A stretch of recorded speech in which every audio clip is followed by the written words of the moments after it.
शोचाभ्याम संस्कारस्तपसेज्जया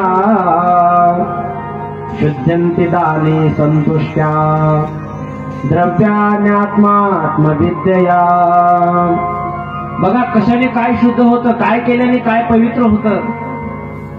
शुद्धतेचं चिंतन करत असताना शुकाचार्य महाराज बोलतात, कालगतीने पाणी शुद्ध होतं। आता पाणी आहे का नदीला वगैरे असेल कुठंतरी खड्ड्यामध्ये, पण ते घाण झालेलं आहे।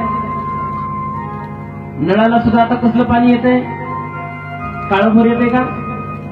होय, हिरवगार। आम्ही जिथं राहायला आहेत ना, ती आई आमच्यासाठी बोरच्या 2-4 बादल्या आणते। महाराज नळाच्या पाण्याने आंघोळ करू नका। का बरं? पाणी घाण झालंय। पण आता पाऊस पडल्यानंतर तेच पाणी सगळं घाण पाणी वाहून जातं आणि पाणी शुद्ध होतं। कालगतीने पाणी शुद्ध होतं। त्याचबरोबर स्नानाने शरीर पवित्र होतं। स्नान शौचाभ्याम म्हणून आपलं शास्त्र सांगतंय दररोज आंघोळ करत जावी। जुम्मा करू नये बरं आंघोळ, दररोज आंघोळ करावी। त्याचबरोबर कपडे धुण्याने शुद्ध होतात। संस्काराने गर्भ शुद्ध होतो।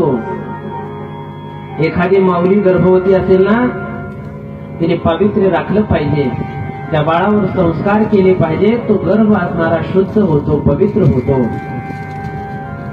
त्यानंतर तपश्चर्येने इंद्रिय शुद्ध होतात। आपल्या प्रत्येक इंद्रियाची शुद्धता तपश्चर्या सांगितली। हाताची तपश्चर्या आहे, पायाची आहे, मुखाची आहे, डोळ्याची तपश्चर्या आहे।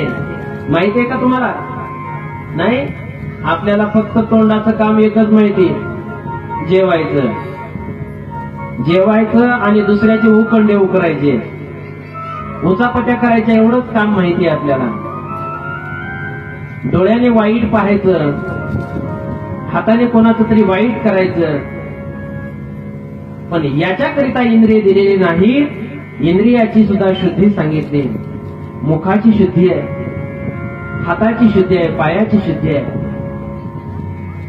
जगद्गुरु शंकराचार्य महाराज बोलतात, हस्तो पवित्रो यदि दान पुण्यम, पादो पवित्रो यदि तीर्थयात्रा, मुखम पवित्रो यदि नाम घोषो, हृदयम पवित्रो यदि ब्रह्मनिष्ठा। हाताची शुद्धी दानधर्म केल्याने आहे।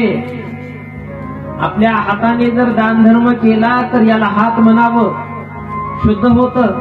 आणि याने जर दानधर्म जर नाही केला आपल्या हाताने, तर आपल्या हातामध्ये म्हशीच्या हातामध्ये काहीच फरक नाही। का आहे काही फरक? काही नाही फरक।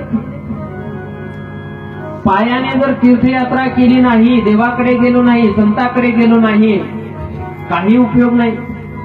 त्याच्याशिवाय पाय पवित्र होणार नाही।